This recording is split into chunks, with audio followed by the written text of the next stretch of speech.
Fuerte golpe a quienes buscan la ciudadanía. El gobierno endurece los requisitos de buen carácter moral. Ahora no solo contarán los antecedentes criminales. Entérese cuáles son los cambios. El presidente Trump anuncia una orden ejecutiva para eliminar el voto por correo y las máquinas electrónicas. Todo esto antes de las elecciones del 2026, acusando sin pruebas que son utilizadas para cometer fraude. El mandatario de Ucrania regresa a la Casa Blanca para encontrarse con el presidente Trump, quien junto a líderes de Europa buscan poner fin al conflicto armado con Rusia. A solo días del regreso a clases en Nueva York, el miedo se apodera de familias inmigrantes. Casos de arrestos de menores de edad en redadas migratorias encienden las alarmas por inminente ausentismo escolar. 90 segundos de terror en Seattle. Ladrones encapuchados revientan vitrinas a martillazos y escapan con millones de dólares en joyas a plena luz del día. Así iniciamos su noticiero nacional cierre de edición.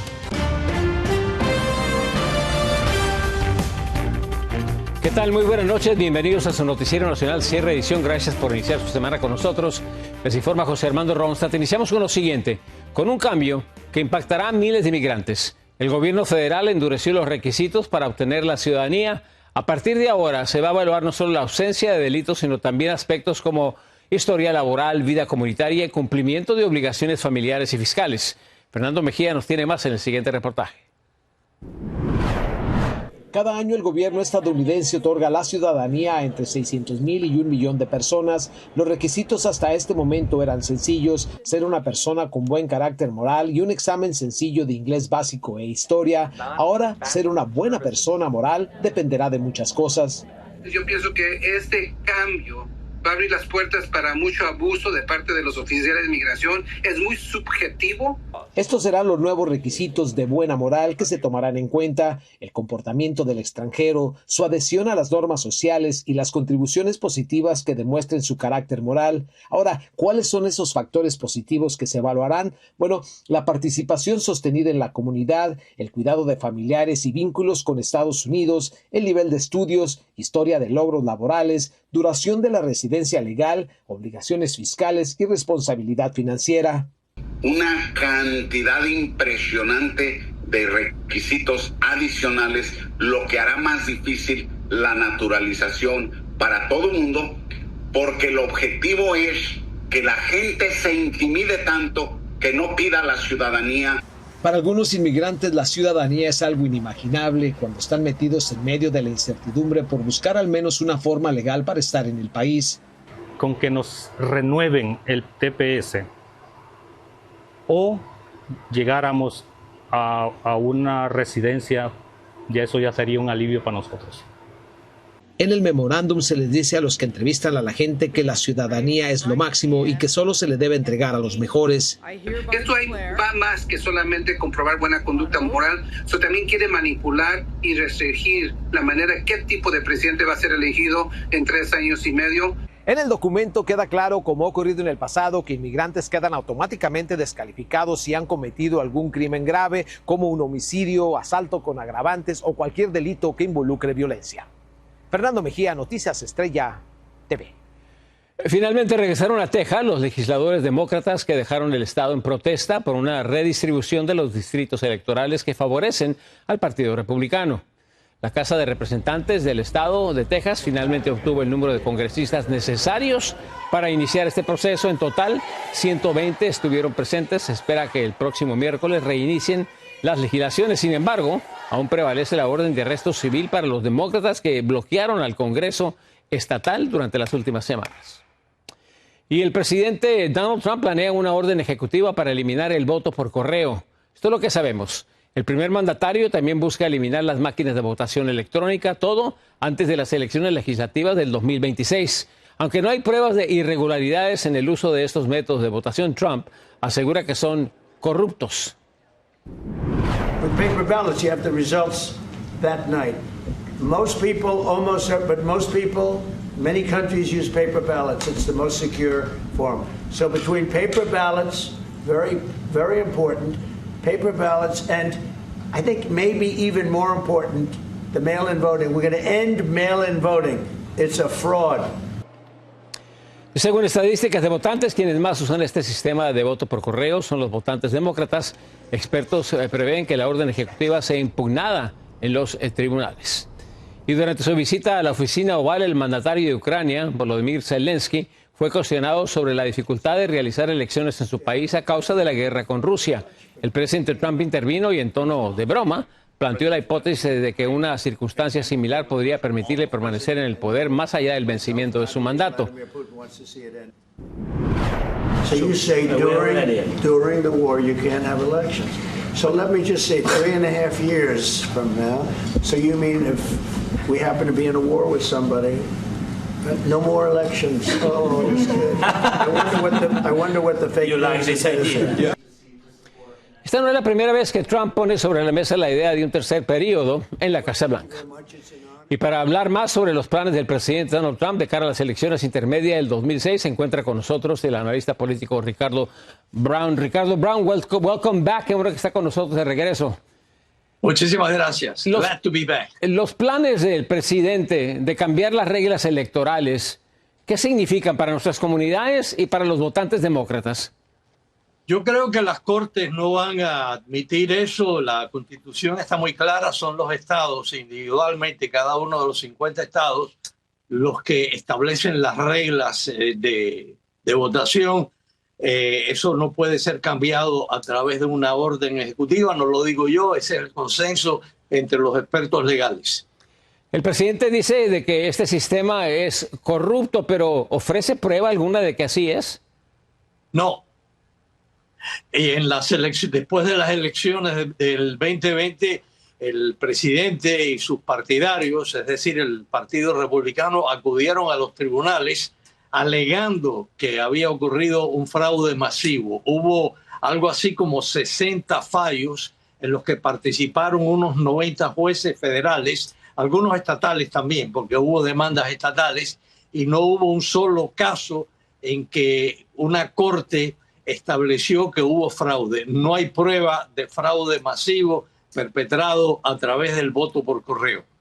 Y Ricardo, también hemos visto de que las compañías como Dominion, las compañías que son dueñas de estos sistemas electrónicos para votar, han ganado demandas multimillonarias en contra de cadenas televisivas que acusaban prácticamente de que había fraude. Asimismo, eso también establece un precedente legal.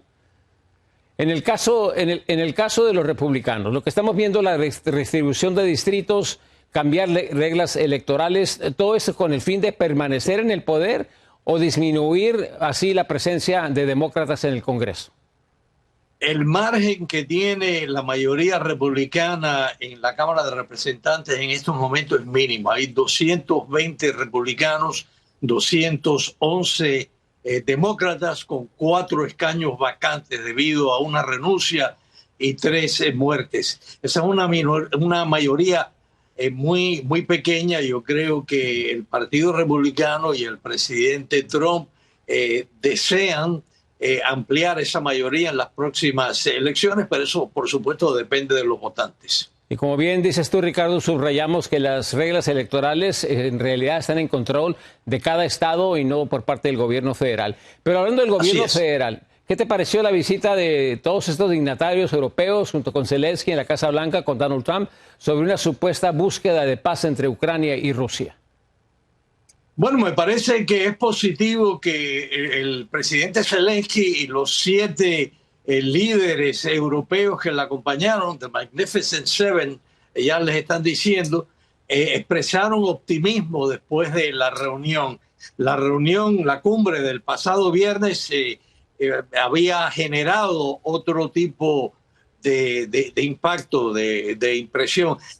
Yo no creo que haya una persona sensata, una persona con sensibilidad humana que no desee la paz. La paz en Ucrania, por supuesto, la paz en Gaza. Pero los procesos de paz son sumamente difíciles. Se sabe cómo comienza una guerra, nunca se sabe verdaderamente cómo y cuándo termina. Una última pregunta, Ricardo. ¿Cuáles son las exigencias de Putin para que se logre el cese al fuego y una paz eventual? Las exigencias de Putin verdaderamente impiden una negociación por ahora, por lo que está pidiendo asumir el control legal del 20% de territorio ucraniano que ha ocupado ilegalmente después de la invasión que desató esta guerra, que ya lleva 3 años y medio y que ha causado miles y miles de muertos entre militares y, por supuesto, entre la población civil de Ucrania. Y esa es la gran piedra en el camino para buscar la paz. Ricardo Brown, bienvenido de regreso una vez más a este Tu Noticiero Nacional. Gracias por estar con nosotros. Un placer. Saludos a todos. Muy bien. Pasamos a otra información. Como lo comentamos, el presidente ucraniano Volodymyr Zelensky regresó este lunes a la Casa Blanca. María Teresa Sarabia nos tiene los detalles sobre la expectativa internacional por un posible acuerdo de paz con Rusia y los términos exigidos por el mismo presidente Vladimir Putin. El presidente Volodymyr Zelensky retornó a la Casa Blanca, donde se reunió con el presidente Trump en medio de la expectativa mundial sobre el fin de la guerra en Ucrania, bajo los términos de Vladimir Putin, respaldado por el presidente Donald Trump. If everything works out well today, we'll have a trilat, and I think there will be a reasonable chance of ending the war when we do that. I know the president, I know myself, and I believe Vladimir Putin wants to see it ended. El presidente ruso Vladimir Putin estableció que Ucrania debe ceder el territorio de Crimea y la región del Donbass, además de renunciar a la membresía de la OTAN, como condiciones para terminar la guerra contra Ucrania. Zelensky hizo hincapié en la necesidad de obtener garantías de seguridad. It's a lot about weapon and people and training missions and intelligence. And second, we will discuss with our partners. It depends on the big countries, on the United States, on a lot of our friends. A diferencia de la reunión previa en febrero en la que Zelensky fue maltratado, esta vez el trato fue de mucha cordialidad. Trump, quien había manifestado que habría serias consecuencias para Rusia si Putin en su reunión en Alaska no estaba de acuerdo con un alto al fuego, sin embargo parece haber cambiado su visión y ahora enfoca la presión sobre Zelensky al manifestar que él podría terminar esta guerra inmediatamente si así lo quisiera. La responsabilidad que tiene Zelensky de proteger a su pueblo, a su gente, es enorme y está bajo presión. Es una terrible presión para que le ponen, porque las condiciones en las que se van generando los objetivos pues van más bien en favor de los intereses de Rusia. Líderes de la Unión Europea que respaldan a Ucrania también fueron recibidos por el presidente Trump. Luego de la reunión, el presidente Trump aseguró que ya prepara un encuentro entre Putin y Zelensky que podría llevarse a cabo en las próximas 2 semanas. María Teresa Sarabia, Noticias Estrella TV. Después de la pausa regresamos con más noticias. Los invitamos a que sigan con Cierre de Edición. La terrible maniobra de un conductor de camión, su imprudencia deja un saldo mortal en la carretera. El Mayo Zambada se declara culpable, pero ¿qué beneficios podría lograr este capo del narcotráfico con la justicia de este país? Detalles al regresar.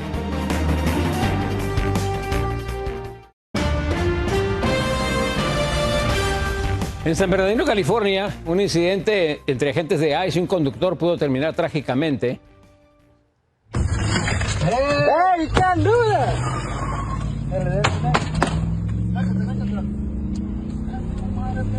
En estas imágenes podemos observar cómo agentes dispararon el vehículo luego de que el chofer acelerara cuando intentaba romper sus vidrios.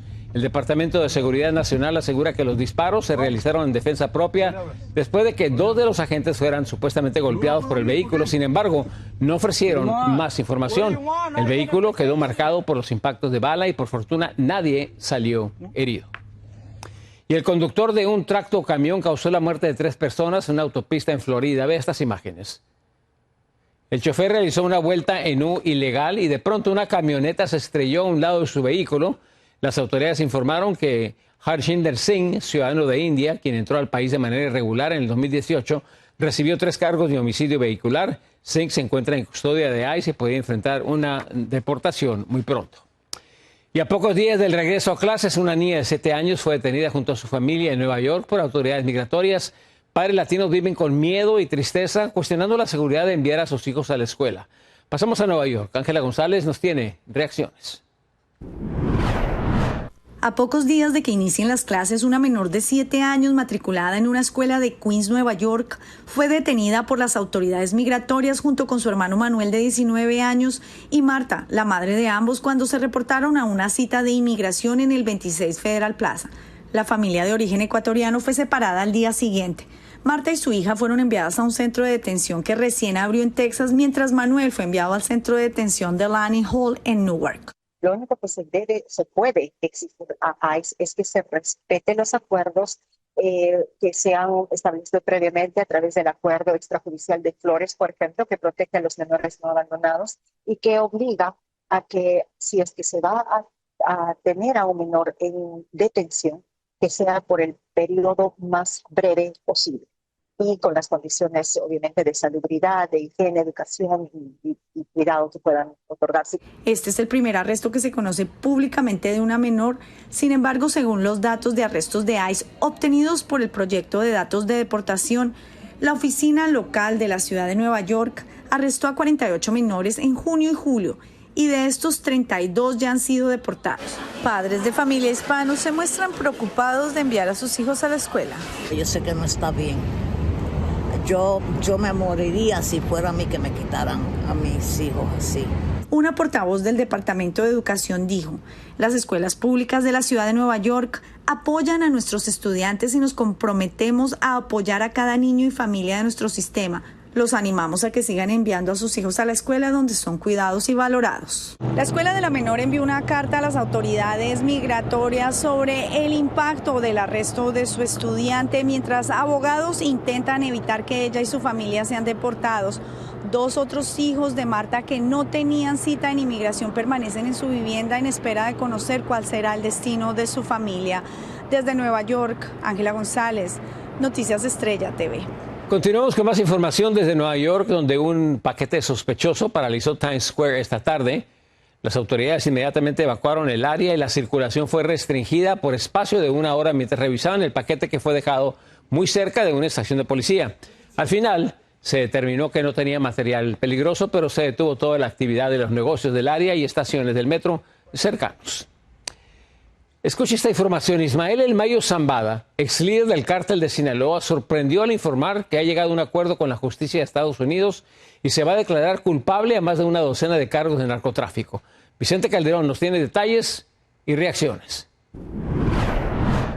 La noticia de que Ismael El Mayo Zambada aceptará los cargos de narcotráfico en una audiencia programada para el 25 de agosto ardió como reguero de pólvora. Un nuevo documento judicial muestra que el líder del cártel de Sinaloa llegó a un acuerdo con los fiscales federales de Estados Unidos y cambiará su declaración a culpable, publicó en su cuenta de X el periodista Keegan Hamilton.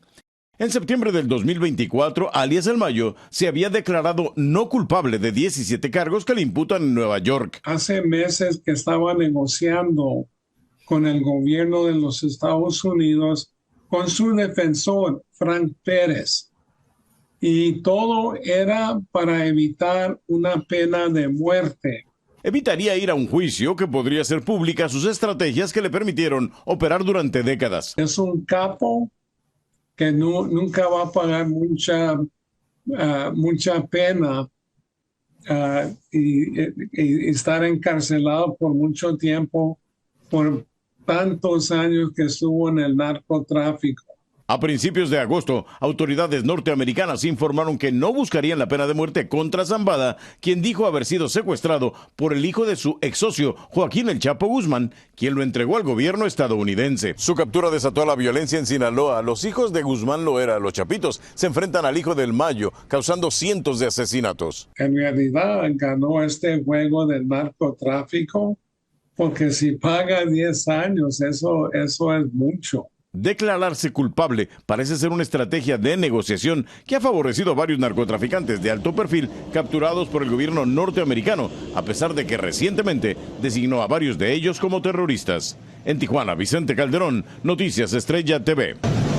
No le cambie de canal, te regresamos con más información. No perdieron tiempo alguno. En cuestión de segundos, ladrones se llevan una fortuna en un robo catalogado como de película.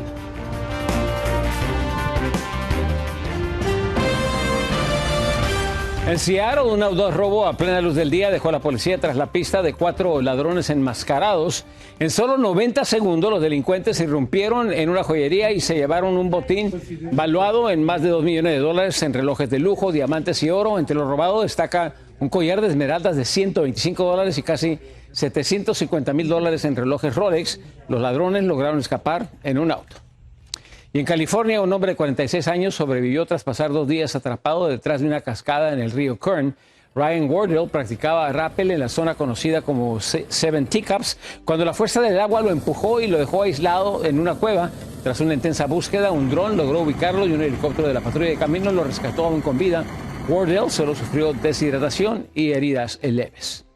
Y en China se llevó a cabo una peligrosa competencia literalmente de gran altura. Ve estas imágenes. Más de 20 equilibristas de todo el mundo participan en la 8ª edición del torneo que nació en el 2018. Lo hacen caminando sobre una cuerda de menos de 1 pulgada de ancho suspendida entre 2 montañas separadas, unos 5.000 pies a 1.300 pies de altura. Muchísimas gracias por acompañarnos. Muy buenas noches. Nos vemos mañana en su Noticiero Nacional, cierre de edición.